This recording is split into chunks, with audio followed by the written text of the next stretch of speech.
रूस के कवि चार्ल्स बुकोस्की ने लिखा था, मत लिखो, अगर फूट के ना निकले बिना किसी वजह से मत लिखो। पर अब लगता है लेखक को लिखने की वजह मिल गई है। नमस्ते, मेरा नाम है वैभव और आप देखना शुरू कर चुके हैं हमारा यूट्यूब चैनल। आज हम लोग मौजूद हैं विश्व पुस्तक मेले में एक खास किताब पर बात करने के लिए। किताब का नाम है पुलिसनामा, जहां मुर्दे भी गवाही देते हैं। किताब के लेखक हैं जैगम मुर्तज़ा और इसे प्रकाशित किया है राजपाल प्रकाशन ने। सर, कैसा लग रहा है? पहली किताब आई है आपकी तो। देखिए, पहली किताब के साथ में एक सेलिब्रिटी फील तो आता है, ये तो मतलब, और कम से कम एक मन में ना एक संतोष होता है कि आपने कुछ लिखा और वो छप गया। क्योंकि बहुत सारा दिक्कत क्या है कि लिखना भी ऐसा नहीं कि लिखने वाले कम लोग हैं, लिखा जा रहा है और अच्छा लिखा जा रहा है। और हो सकता है कि जो पुलिसनामा में आप पढ़ें उससे अच्छा लिखने वाले लोग हर जगह मौजूद हैं। अपॉर्चुनिटीज़ का मसला है, जिसे अपॉर्चुनिटी मिल गई तो जाहिर सी बात है लकीली, और हम लकी हैं कि भाई हमें अपॉर्चुनिटी भी मिली और हमारे साथ जो लोग थे या जिन लोगों ने सपोर्ट किया या जिन लोगों के साथ काम किया तो उन्होंने पुश किया और लिखवा लिया या लिख लिया। अब उसका बड़ा एक सवाल है, लेकिन ये कि हाँ, लिख दिया और छप गया तो अब ये कि अब एक स्टेप पूरा हुआ, अब इससे अगले स्टेप पे जाएंगे, अब इसे बेहतर करने की कोशिश करेंगे। बिल्कुल, बेहतर करने की कोशिश हमेशा चाहिए। एक सवाल ये कि आपने क्राइम और राजनीति में पत्रकारिता की है, हो सकता था और भी विषय, नेताओं पर भी बात हो सकती थी, पर पुलिस ही आपने क्यों चुना? नहीं, देखिए, मेरा जो करियर की शुरुआत हुई है वो क्राइम रिपोर्टिंग से ही हुई है। पॉलिटिकल रिपोर्टिंग में बाद में गया, और इस बीच में एक लंबा अरसा मेरा पुलिस वालों के साथ, पुलिस सेटअप में, पुलिस सिस्टम के बीच में उनमें गुजरा।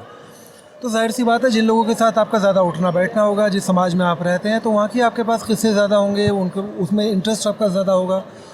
तो वो एक नज़रिया था कि भाई ठीक है, पॉलिटिक्स पे सब लोग लिख ही रहे हैं। पॉलिटिक्स एक ऐसा इशू भी हो गया है, ऐसा टॉपिक है कि आप भारत में किसी से भी बात कर लीजिए, राह चलता आदमी भी आपको राजनीति पर अच्छा खासा ज्ञान देकर निकल जाएगा।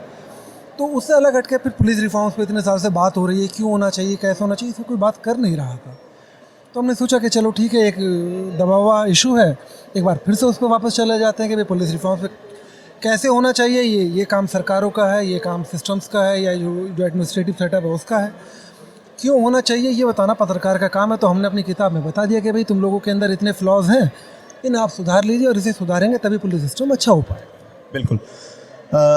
एक बात मैंने गौर की थी, आपकी किताब की भूमिका में आपने एक वायरल एनकाउंटर के बारे में बात की है बिल्कुल शुरुआत में, जिस पर लोग कहते हैं कि पुलिस ने किया है तो ठीक ही होगा।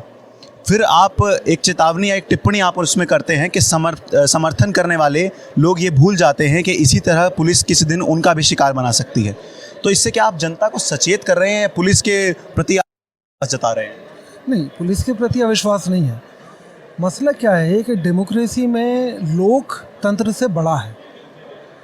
तंत्र को जो शक्तियां हैं वो लोक से मिली हुई हैं, और लोग का उस पर कंट्रोल होना चाहिए कि तंत्र उसके हित में या उसके पक्ष में कितना काम करता है, ये लोग को पता होना चाहिए।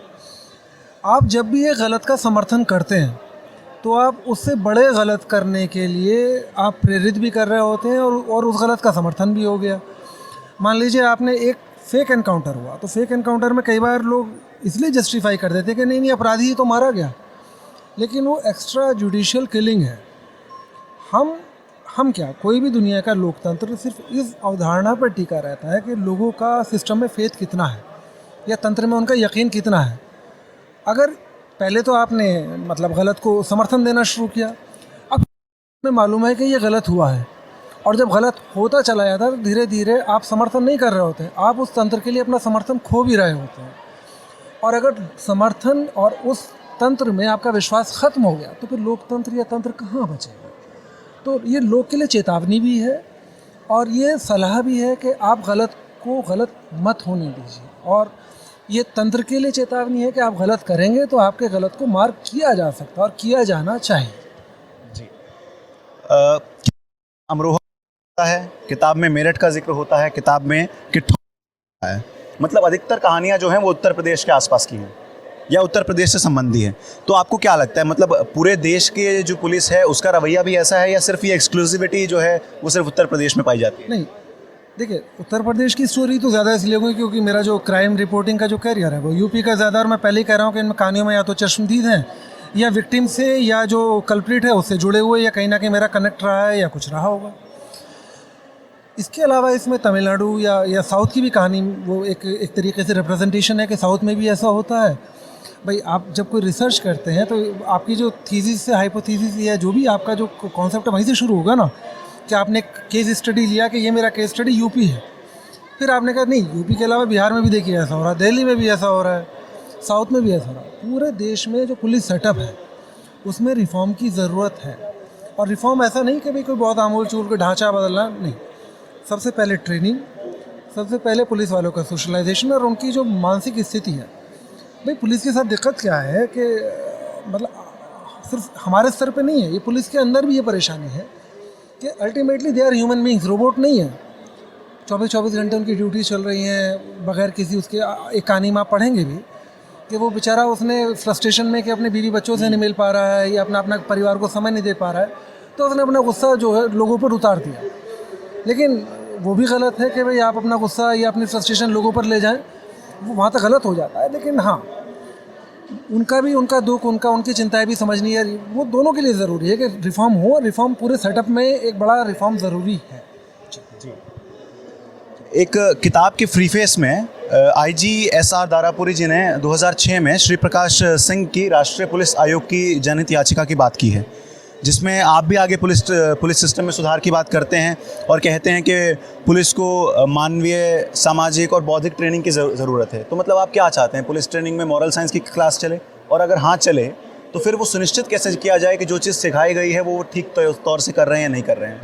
देखो, जर्नलिज्म में एक चीज़ आपने पढ़ी होगी, ओपिनियन होना एक अलग चीज़ है और पक्षकार होना एक अलग चीज़ है।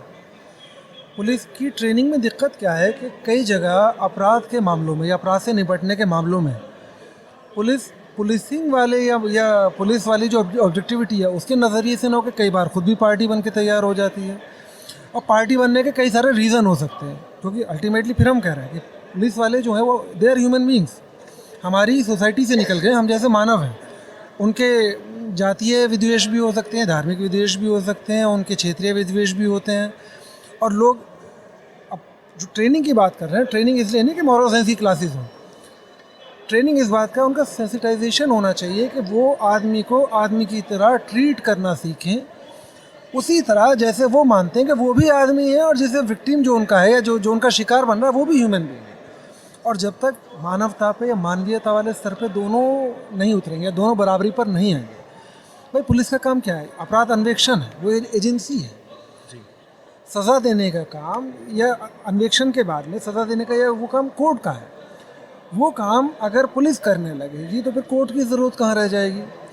उससे भी आगे बढ़ के अभी पिछले दिनों हम देख रहे हैं कि भीड़ तंत्र की बात है, भीड़ का न्याय एक जो टर्म आया है, भीड़ अगर न्याय करने लगेगी तो फिर पुलिस की क्या ज़रूरत रह जाएगी? फिर हमें उनकी क्या ज़रूरत है? फिर तो भीड़ को न्याय कर लेने दो, फिर पंचायतों को कर लेने दो। तो इसीलिए सबकी अपनी अपनी ड्यूटीज़ हैं। चेक एंड बैलेंसेस का सिस्टम है। डेमोक्रेसी जो है उसमें सारे तंत्र में सबकी जिम्मेदारियां तय हैं, सबकी जवाबदेही भी तय है। तो जवाबदेही होना ज़रूरी है। तो वो वाली जो ट्रेनिंग है कि वो आदमी को कैसे ट्रीट कर रहे हैं, जैसे महिला अपराध है, महिला से जुड़े अपराध के मामलों में आपने कभी इन्वेस्टिगेशन नहीं देखा है। जिस टोन में पुलिस वाले उनसे सवाल करते हैं, आधी महिलाएं डर के मारे थाने में शिकायत करने नहीं जाती हैं, क्योंकि उन्हें मालूम है कि जिस टोन में उनसे बात करेगा, गाली गलौच वाले लहजे में बात करेगा, वो बात कर ही नहीं पाएंगे। महिला थाने का कॉन्सेप्ट क्यों आया? और फिर पता चला कि महिला थानों में जो महिलाएं नियुक्त हुई वो भी उसी टोन में बात करने लगी। तो शिकायतें दर्ज ही नहीं होंगी, शिकायतों में अन्वेषण ही नहीं होगा, तो फिर सोसाइटी मतलब मानवीयता बरतनी चाहिए, उसको बात करते बरतनी चाहिए कि पुलिस का जो जिम्मेदारी है वो समाज को क्राइम से अलग रखना है। और अगर पुलिस ही वो सब करेगी, क्राइम की शिकायत नहीं होगी, अपराधी या अन्वेषण नहीं होगा, तो फिर अपराध बढ़ते जाएंगे, पुलिस पे भी जवाबदेही बढ़ती जाएगी और वो सब कुछ बढ़ा। अगर विक्टिम पुलिस थाने आने से ही डरेगा तो फिर किस तरह से न्याय मिल पाएगा? बिल्कुल आपकी बात ठीक है। एक जो सवाल है वो आलोक जी ने भी मुझे कहा था कि ज़रूर पूछना कि इस किताब को पढ़ते वक्त कभी लगता है ये किस्सा गोई है, कभी लगता है ये डायलॉग है, तो मतलब आप इस किताब को किस कैटेगरी में रखेंगे? ये क्या है किताब में? ये आम आदमी की ज़बान में उसके इर्द गिर्द जो चीज़ें हो रही हैं वो समझाने की कोशिश है। क्योंकि आप भी पढ़कर आए होंगे, आपने देखा होगा जो एकेडमिक बुक्स हैं, अब पुलिस रिफॉर्म्स में इतनी मोटी मोटी रिपोर्ट्स हैं, मैं चैलेंज कर रहा हूँ 90% पुलिस वालों ने पढ़े नहीं होंगे।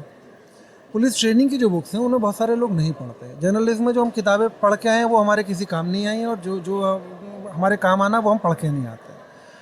तो लोगों की ज़बान में, आम फहम ज़बान में या उनकी भाषा में या उनके तरीक़े से जैसे वो समझना चाहते हैं, होता क्या है कि एकेडमिक या जो ज्ञान है या मॉरल साइंसेस हैं वो लोग नहीं याद रखते, लेकिन कहानियाँ लोगों को याद रह जाती हैं। लोगों को परेशानियाँ, लोगों की दिक्कतें वो कैसे याद रहेंगी। और ये किताब बोलती भी है, मतलब जब आप इसे किताब को पढ़ रहे होते हैं, ये चीज़ मैंने भी महसूस की पढ़ते वक्त, कि ऐसा लगता है कोई आपसे संवाद कर रहा है या कोई ना आपको आकर बता रहा है कि हाँ ये चीज़ हुई, जैसे कोई साथ बैठ के ना बता रहा हो कि मेरे गाँव में ना ये चीज़ हुई थी। वो ये किताब की ये अच्छी बात है। एक आखिरी सवाल मेरा बस ये रहेगा कि आपने क्राइम और राजनीति को कवर किया, तो आपने हमें पुलिसनामा दी, तो अब कौन सी अगली किताब के ऊपर आप काम कर रहे हैं या कब तक हमें अगली किताब मिल सकती है? देखिए, अभी अपराध से राजनीति तक जाने में अभी कई सीढ़ियाँ बीच में पड़ती हैं, तो अगर एलिवेटर लग गया तो हो सकता है सीधा राजनीति पे चले जाएंगे, वरना बीच में अभी मैं मतलब एक सीरियस नोट पे चाहते हैं कि हाँ, एक एकेडमिक लेवल पे या ये एक रिसर्च बेस्ड बुक, ये तो था कि कहानियाँ थी, लेकिन कैसे होना चाहिए, बाकी दुनिया में क्या चल रहा है, कंपैरेटिव स्टडीज़ क्या है और रिफॉर्म कैसे हो सकते हैं, क्या हो गया, क्या होना चाहिए पता है हमको, क्यों होना चाहिए पता है, कैसे होना चाहिए, इस पर भी एक बार कोशिश करेंगे कि अगर मौका लगा तो ज़रूर लिखने की। हम बिल्कुल इंतज़ार करेंगे आपकी अगली किताब का।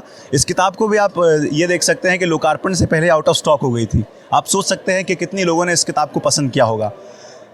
जब मैं ये किताब पढ़ रहा था तो मुझे एक चीज़ महसूस हुई कि किस तरह से गंभीर विषय को रोचक और मनोरंजक तरीके से कहा जा सकता है, किस तरह से आम जन की भाषा में उसे समझाया जा सकता है बड़ी से बड़ी बात को। आप ज़रूर पढ़िए इस किताब को। राजपाल प्रकाशन की ये किताब है पुलिसनामा, जहां मुर्दे भी गवाही देते हैं। हमें इंतज़ार रहेगा अगली ऐसी वीडियो के लिए। तब तक के लिए देखते रहिए और बने रहिए हमारे साथ।